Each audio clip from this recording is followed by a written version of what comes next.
Mining unions calling for tough action after three miners found dead at Sibanye Stillwater Mine south of Johannesburg. 2 other miners still missing this evening. Public Protector Advocate Busisiwe Mkhwebane insists she's fit to hold office if only parliamentarians would stop interfering. This is eNews at 8. I'm Sally Burdett. Good evening. Our top story, and it's news of yet another accident underground. Reports this evening from southwest Johannesburg are that 3 mine workers have died at Sibanye Stillwater Mine there. 2 more are trapped underground. Now, the 3 miners were found dead at Kloof Ikamva shaft in Western area after they went missing this morning. Unions AMCU and NUM are calling for serious intervention at Sibanye Stillwater Mine. This incident is the latest in recent months at Sibanye Stillwater Mines. It's seen workers killed, injured or trapped. Well, for more on that story, we're joined on the line now by THIS Bulletin, Head of Stakeholder Relations at Sibanye Stillwater Mine. Good evening, Ms. Bulletin. Thank you so much for joining us. What can you tell us about the 2 men who are still missing? Have you had any contact? Are they injured? Are they trapped? Good evening and thank you. Let me just perhaps advise that we had an incident today where 5 employees had entered an abandoned working area. Sadly, out of the 5, we've retrieved 3 who have been declared deceased. As I'm speaking to you right now, rescue teams are still searching for the other 2 employees. Do you know the cause of the accident? We wish to send our condolences to the families and the friends and obviously the colleagues of the deceased. Of course. Do you know the cause of today's accident? From what we can determine at this point is they've entered the place that was abandoned, which means obviously there was no ventilation in that area. And preliminary indications are that they may have succumbed to heat as a result of heat exhaustion. But the investigation will obviously commence, and I think it's at the end of that investigation that we will be in a position to confirm the facts around this incident. Can you tell us at this stage if the 5 men, you say they entered an area that was abandoned and without ventilation, that is why they've succumbed, 3 of them. Do you know if they were on duty at the time? Well, the men were obviously on duty underground, but at this point, as I said, outside of a proper investigation being conducted, we are not in a position to confirm with certainty what has happened around this incident. Now, the unions are very angry about today's 3 deaths because it comes on the back of a number of other incidents. And for our viewers, I'll just remind all of us. In May, Sibanye Stillwater lost 7 miners in a seismic event at Driefontein. In February, 1,000 miners trapped underground in your Free State operation. Unions say you're not listening to their safety concerns and that you are arrogant. What is your response? Look, we note the comments made by the unions, but I think we would rather deal with those their concerns in a multi-stakeholder forum that exists. With respect, Ms. Pumo, that is not an answer. Noting their concerns is not an answer. They are angry. They want answers tonight. What do you say to them tonight? Tonight, what we can say to the unions, safety remains a priority for us as a company, and we would like to call upon them to join us as we did in a multi-stakeholder summit we held over 3 weeks ago, to come up with solutions that will get us to a different outcome in relation to the state of safety at our operations. But I can assure you that we have processes, systems and programs in place that are geared towards making sure that safety standards are maintained at our operations. Thank you so much for joining us this evening. Head of Stakeholder Relations at Sibanye Stillwater, THIS Bulletin. 2 men unaccounted for this evening. Search parties are looking for them. 3 confirmed dead at the Kloof Ikamva shaft near Western area, southern Gauteng. Today, Public Protector Busisiwe Mkhwebane released a number of reports. Among her findings, one against Western Cape Premier Helen Zille. Now, Zille sparked an outcry when she praised colonialism, saying it was not only negative. Mkhwebane says she must be held accountable for her colonialism tweet, as it violates the Executive Ethics Code. Whether the Premier of the Western Cape Provincial Government, Honourable Helen Zille, allegedly made the twist on colonialism in the media, which allegation is substantiated, and whether the alleged tweet on colonialism made by the Premier violated the provisions of the Executive Ethics Code, the allegation is substantiated. In the light of the above findings, I'm directing the following remedial action. The Speaker of the Western Cape Provincial Legislature must, within 30 days from the date of this report, table it before the Western Cape Provincial Legislature for it to take appropriate action to hold the Premier accountable as contemplated in Section 1142, 133, subsection 2, and 3A and 136, 1 and 2B of the Constitution. Well, it's more than likely that Premier Zille will be challenging the Public Protector's finding in court. Her office has previously stated that should the Public Protector find against her in the matter, she will take it on review. Well, Advocate Mkhwebane is at the same time fighting for her title. She says she is fit to hold office. She's accusing parliamentarians of interfering with her work. The backlash comes a week after MPs were angered by Mkhwebane's no-show at a Justice and Constitution Subcommittee meeting. Aldrin Sampier reports. Today is better than yesterday. The opening remarks sounding very much like a State of the Public Protector's Office address.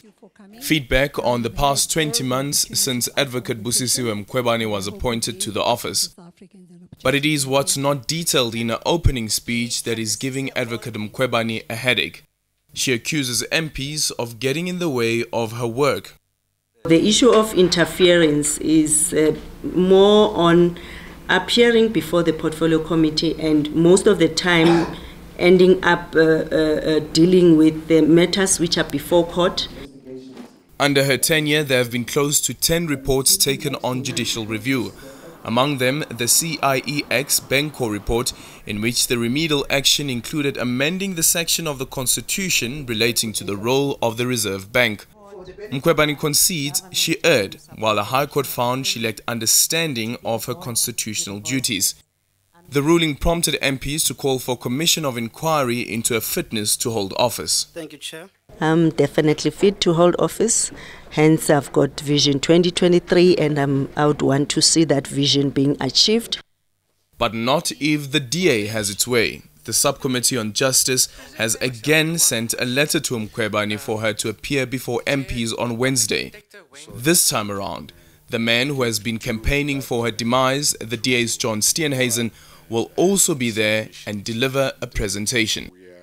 We'll have an opportunity to put that case of misconduct, incompetence and unsuitability before the committee and hope that it accedes to a full and proper inquiry. Question is, 20 months into the job, will Mkhwebane live to see the day she shakes off the shadow of former Public Protector Thuli Madonsela? Aldrin Sampier, Pretoria. The southern Gauteng municipality of Umfuleni has been placed under administration by Gauteng Premier David Makhura. The local municipality, which incorporates a number of towns including Vanderbijl Park, Sebokeng and Vereniging, has been in trouble for 3 years now. But today the Premier decided on more drastic action, direct control. Makhura says his decision is motivated by serving the people of the area and has nothing to do with the upcoming ANC provincial conference. Kaelihle Khumalo has the story. Umfuleni is a municipality in dire straits.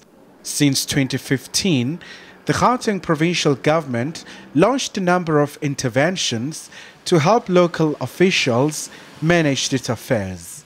On Monday, Premier David Makhura announced that his government has taken the drastic step of placing Umfuleni, which includes the towns of Vereniging and Vanderbijl Park, under provincial administration. Makhura says the move has nothing to do with internal ANC power struggles ahead of the party's Gauteng elective conference scheduled to take place next month. Leave out the politics of it. I can't sit back and that municipality collapses and then there's no services there, the communities there rise, and then later I must explain that is because I was afraid to intervene when the Constitution says that as a provincial government you must do so. Service delivery is a major concern to residents. Roads in the area are strewn with potholes, and it was reported last month that the municipality owes Eskom more than 600 million rand. The municipality has been placed under administration for 6 months, a period in which Makhura and his team will try to tackle service delivery and ensure financial viability. One thing that might count in the favour of a smooth handover and then a hand back from the province to the municipality is that the current mayor has only been in the position for 6 months. So you would think on the face of it there might be fewer roadblocks. Makhura says enhancing revenue collection will be one of the province's core goals to ensure that electricity and water supply are not interrupted. Khalihle Khumalo, Johannesburg. To another troubled area, violent protest today in Riebeek Kasteel. That's a small town some 100 kilometers outside Cape Town. Several properties were damaged and looted. Residents who've been living and working on the nearby farms are demanding houses. Atium Tungana spent the day there. Riebeek Kasteel residents have taken to the street in protest over housing. Many of these residents are farm workers and are currently unemployed. Several properties have been targeted as a result of the service delivery protest. A shop was looted and goods were stolen out of it. We are very shocked. We are very shocked because you see, we are not the problem for this the politics. We are not doing anything. So I don't know what is wrong. This is our shop. We got this shop for the sharing. We are working here. We get salary to eat and to cover for everything. Several other properties within the area were also targeted. Police continue to monitor the area and 21 people have been arrested so far. They'll be appearing in court soon. Tim Tongana in the Western Cape. Still ahead, one person has died after a light aircraft crashes in a residential area in Port Elizabeth.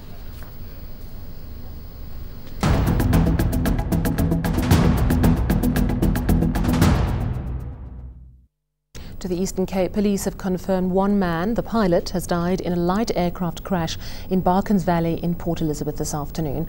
Now, the plane crashed just below a block of luxury flats, into the cliffs, in fact, in the city's Volma suburb.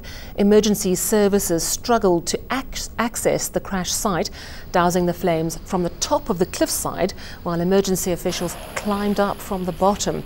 Authorities say the accident happened soon after takeoff from the airport. Well, some good news. Cape Town's dams are finally beginning to fill up. Recent rainfall of over 100 millimetres has saved some feeder dams, which were almost empty. But consumer use is also up as people relax on water-saving measures.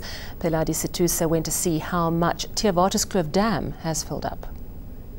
No longer running on empty, as much-needed winter rainfall refills Cape Town's biggest feeder dam.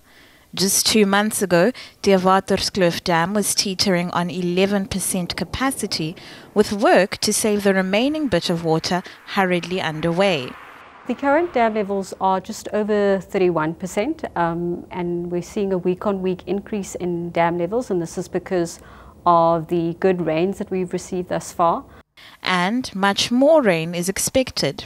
We are expecting a fairly big cold front to come through on Thursday.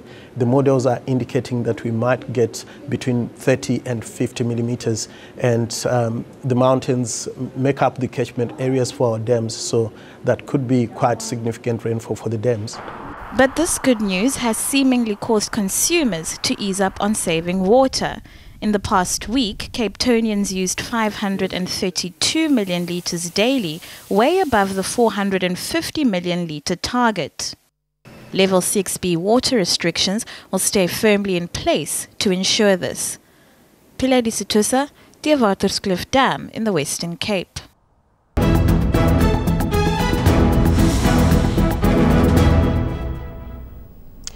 Let's recap your top stories this evening. Mining unions calling for tough action after 3 miners found dead at Sibanye Stillwater Mine in the south of Johannesburg today. 2 other miners are still missing this evening. Public Protector Advocate Busisiwe Mkhwebane insists she is fit to hold office if only parliamentarians would stop interfering. We've got your sports news next, and the Bok coach focusing on the team's next challenge. Also, women's soccer, Banyana shift their focus to FIFA World Cup qualification after booking their AFCON spot.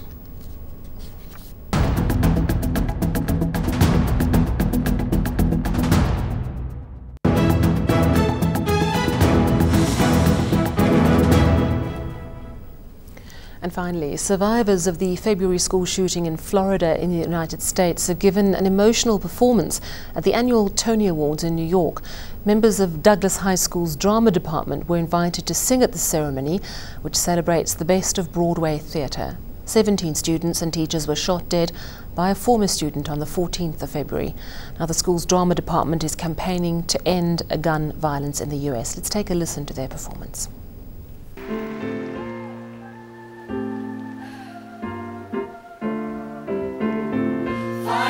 525,600 minutes, 525,000 moments so dear, 525,600 minutes. How do you measure a year? How about love?